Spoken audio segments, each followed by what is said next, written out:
33장 가나의 혼인잔치, 물이 좋은 포도주로 변하다. 혼인잔치가 며칠째 이어지고 있다. 모두가 기뻐하는 축제의 현장. 사람들은 포도주를 마시며 그 기쁨을 서로 나누고 있다. 얼마나 많이 왔는지 여기저기 가득 들어앉은 사람들. 그들 사이를 헤치며 친구가 다가왔다. 마리아, 도와줘서 정말 고마워. 네가 아니었다면 많이 힘들었을 거야. 우리 사이에 고맙긴 뭘. 우리가 한두의 친구니? 그건 그래. 평생을 함께해온 소중한 친구지. 세포리스로 시집간 친구는 헤롯 왕이 죽은 후 유다 벤 히스기야가 세포리스의 왕성을 공격했을 때 다행히 목숨을 건질 수 있었다. 하지만 한 번 위험을 겪은 친구 부부는 그곳에서 사는 것을 불안해했고 그곳을 떠나 근처 가나로 이주했다. 만약 그때 가나로 이사하지 않았다면 다음에 이어진 시리아 총독 바루스의 공격 때 죽을 뻔했으니 정말 하나님의 도우심이 아닐 수 없었다. 자신과 요셉이 어린 아들을 데리고 나사렛으로 돌아왔을 때 친구가 살아있다는 소식을 듣고 얼마나 기뻤는지 모른다. 그 후로 반란이 진압되기까지 연락을 쉽게 할 순 없었지만 그래도 한 하늘 아래에서 살고 있다는 사실만으로도 위로가 되었다. 반란이 진압된 다음에는 종종 서로에게 들려 안부를 묻곤 했는데 친구는 자신의 아들을 많이 귀여워해줬었다. 마리아, 예수는 언제 도착하니? 글쎄 며칠 전에 다른 몇 명과 함께 올 거라고 연락이 오긴 했는데 오늘쯤 오지 않을까? 몇 명? 왜 안 돼? 안 되긴. 한 명이라도 더 와서 축하해주면 우리야 좋지. 빨리 보고 싶다 얘. 나도 그래. 우리 아들 보고 싶다. 마리아는 아들의 얼굴을 떠올리며 미소를 지었다. 그나저나 네 아들은 왜 아직도 결혼 안 하니? 예전에야 아버지 대신 가장 역할을 해야 했으니 어쩔 수 없었다고 하더라도 이제는 동생들도 다 컸잖아. 에세네파에 들어가서 혼자 살 게 아니라면 왜 결혼을 미루는 거니? 친구의 말을 들은 마리아는 요셉이 죽던 때가 생각났다.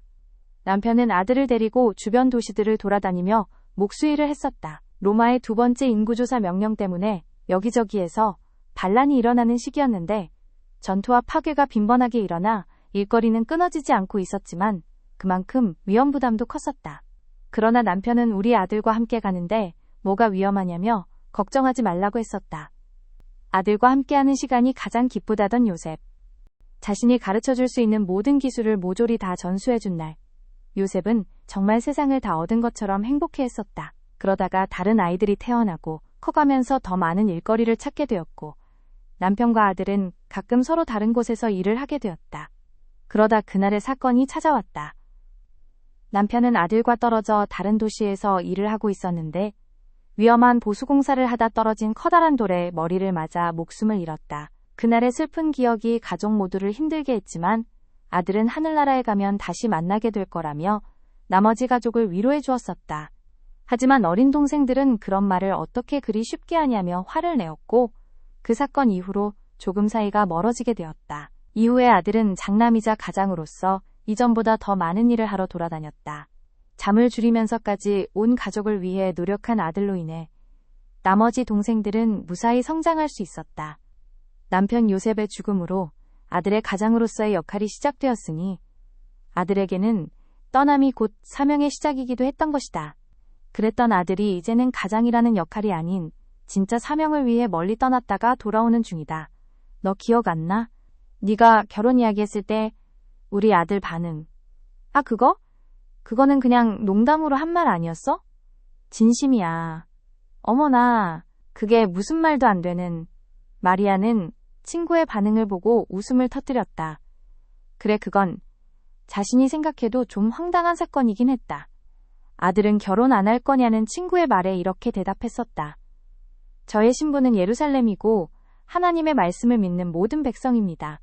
그때 당황하던 친구의 모습이 아직도 눈에 선하다. 아니, 우리 예수가 어디가 어때서 결혼을 안 해. 잘생긴 건 아니지만 그래도 얼마나 성실하고 성격도 좋고 듬직한데 말이야. 또 말은 얼마나 잘하는지. 어릴 때부터 예수랑 말해본 사람은 모두 그 아이를 사랑스럽게 여겼잖아. 진짜 나한테 딸만 있었어도 예수한테 시집 보냈어. 그렇지만 넌 딸이 없지. 그건 그래. 없으니 마음껏 팔아먹지 뭐. 하하하. 여전히 재미있는 친구이다. 이 친구와 있으면 언제나 마음이 편안해진다. 마리아, 네 아들의 말은 예루살렘과 사람들을 위해 헌신한다는 의미일 거야. 그러니 언제라도 기회가 되면 꼭 좋은 아가씨랑 혼인시켜줘. 그래, 어쩌면 세상 모든 사람은 아들의 말을 그렇게 받아들일 것이다. 유대와 백성들을 위해 헌신하는 사명 정도로 말이다. 하지만 자신은 아들의 말이 어떤 의미인지 알고 있다. 아들 예수는 이 땅을 위해 보내주신 하나님의 아들, 메시아이다. 예루살렘을 위해 하나님께서 예비하신 신랑. 하나님은 이미 오래전부터 예루살렘을 신부로 비유하셨다. 네 젊은 날의 헌신과 네 신혼 때의 사랑, 곧 씨 뿌리지 못하는 땅, 광야에서 어떻게 나를 좇았음을 내가 너를 위하여 기억하노라. 그때의 이스라엘은 나 여호와의 성물, 곧 나의 소산 중 처음 열매가 되었나니 그를 삼키는 자면 다 벌을 받아 재앙을 만났으리라. 여호와의 말이니라. 두려워 말라. 네가 수치를 당치 아니하리라. 놀라지 말라. 네가 부끄러움을 보지 아니하리라. 네가 네 청년 때의 수치를 잊겠고 과부 때의 치욕을 다시 기억함이 없으리니 이는 너를 지으신 자는 네 남편이시라. 그 이름은 만군의 여호와시며 네 구속자는 이스라엘의 거룩한 자시라. 온 세상의 하나님이라. 칭함을 받으실 것이다. 다시는 너를 버리온 자라 칭하지 아니하며 다시는 네 땅을 황무지라 칭하지 아니하고 오직 너를 헵시바라 하며 네 땅을 끄라라 하리니 이는 여호와께서 너를 기뻐하실 것이며 네 땅이 결혼한 바가 될 것임이라. 마치 청년이 처녀와 결혼함 같이 네 아들들이 너를 취하겠고 신랑이 신부를 기뻐함 같이 네 하나님이 너를 기뻐하시리라. 여호와께서 이르시되 그날에 네가 나를 내 남편이라 일컫고 다시는 내 주인이라 일컫지 아니하리라. 예레미야, 이사야, 호세야 선지자를 통해 주신 말씀처럼 아들은 예루살렘과 온 세상을 위해 자신을 신랑으로 준비하고 있다. 이번에 세례 요한에게 세례를 받으러 간 것도 그 일환일 것이다. 메시아 사역을 시작하는 필수 과정으로서 말이다. 너희 아들, 그동안 정말 고생 많았지. 네 남편이 죽고 나서 집안 살림을 전부 떠맡듯이 했잖아. 지금이야 동생들이 다 자랐지만 그때만 해도 일할 수 있는 사람이라곤 네 아들밖에 없었으니까. 그래, 아들이 우리를 대신해서 무거운 짐을 짊어진 거지. 역시 네 아들은 훌륭해. 나한테 딸만 있었어도 또 없는 자식 팔아먹는다. 하하. 둘은 웃음을 터뜨렸다.